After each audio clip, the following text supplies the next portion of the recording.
Hi guys, everyone wants to speak English, but the question arises that what are the real facts that we must understand while speaking English? No one is here to tell you the fact. Most of the people are misguided in the name of English and they don't know what to do. Here, I'm going to discuss some important and very wonderful facts regarding English language. Okay?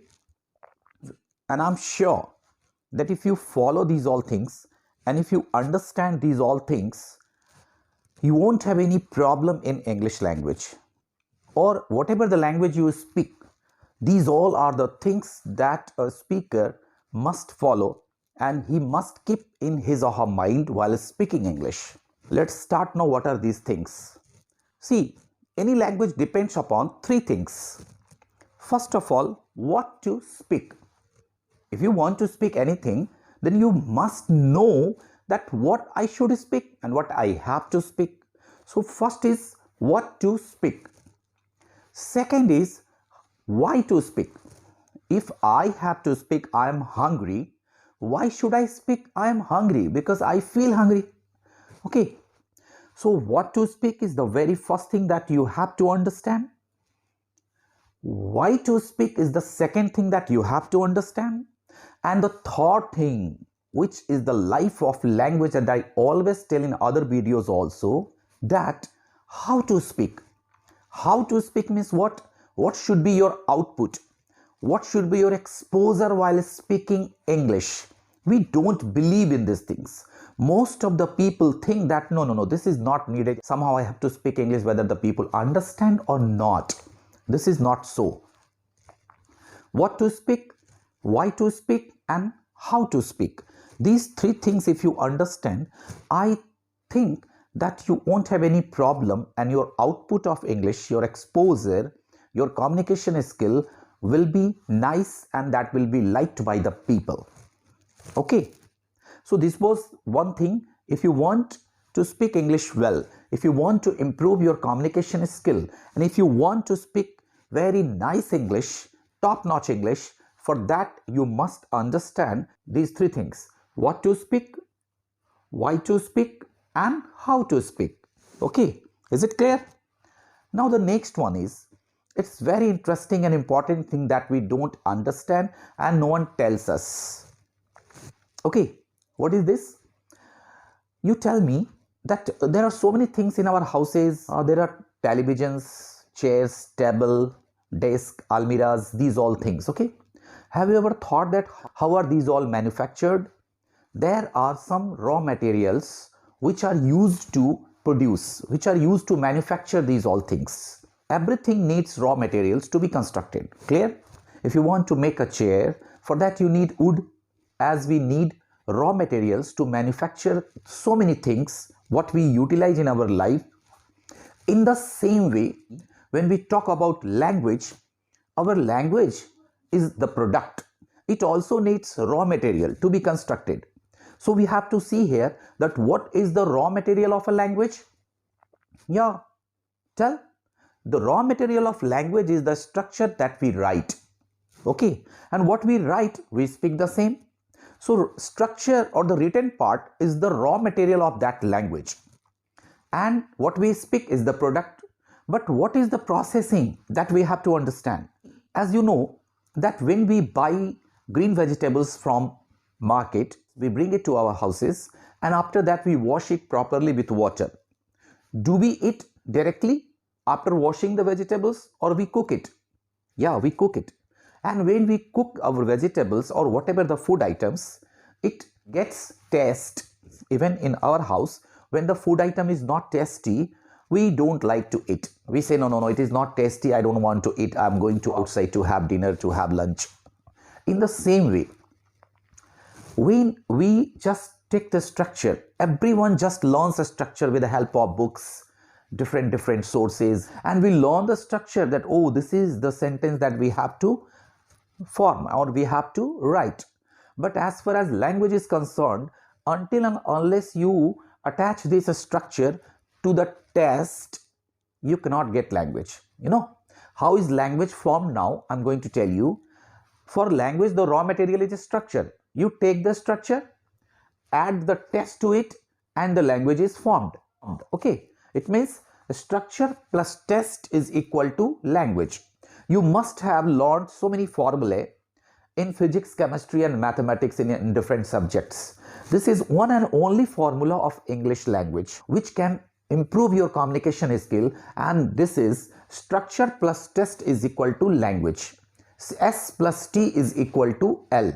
And if you understand this formula, I think that your English will be marvelous, your English will be satisfactory, and you can just mesmerize the people with the help of your English. People will be spellbound by your English. Okay, how? I would like to cite an example that what I have told just while ago. You take a word go. You take a word go. G-O, go, go, go. Go means that you are telling someone to go from here, go, go. Okay. So this is what structure.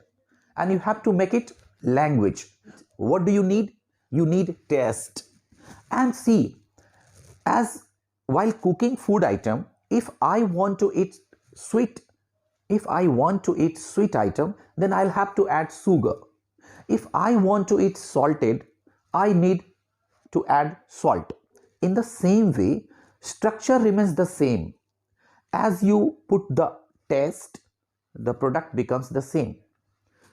If you bring potato from the market, if 10 people bring potatoes from market, someone eats potato mash, someone eats fried potato, someone eats potato chili, someone eats some other items of potatoes. Potato changes or the taste changes.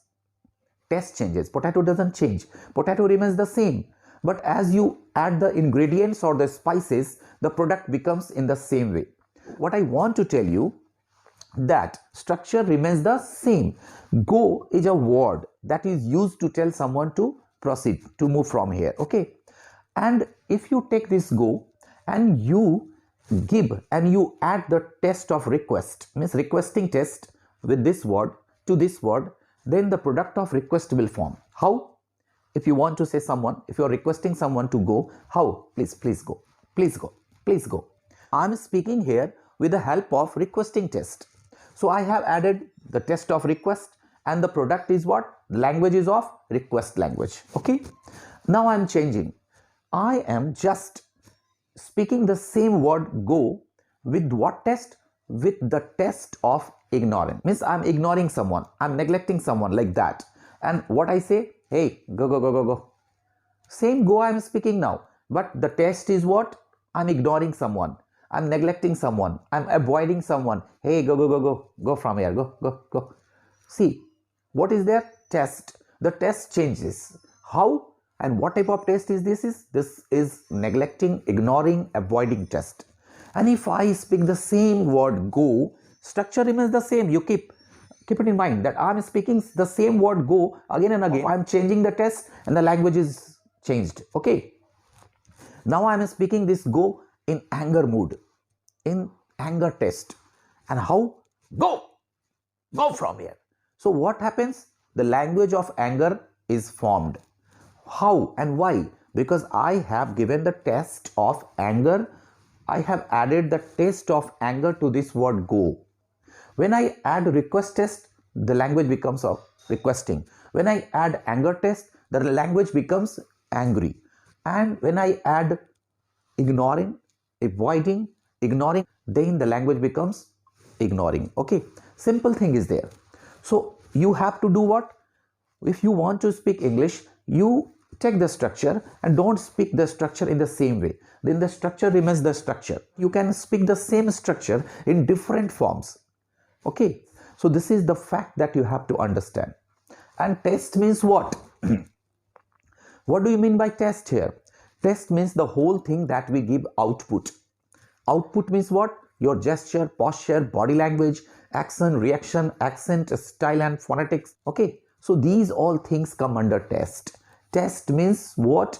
Test means your output, your exposure, your facial expression, characterization of words, characterization of sentences. These all things are to be understood by a speaker if he or she speaks English or if he or she wants to speak English.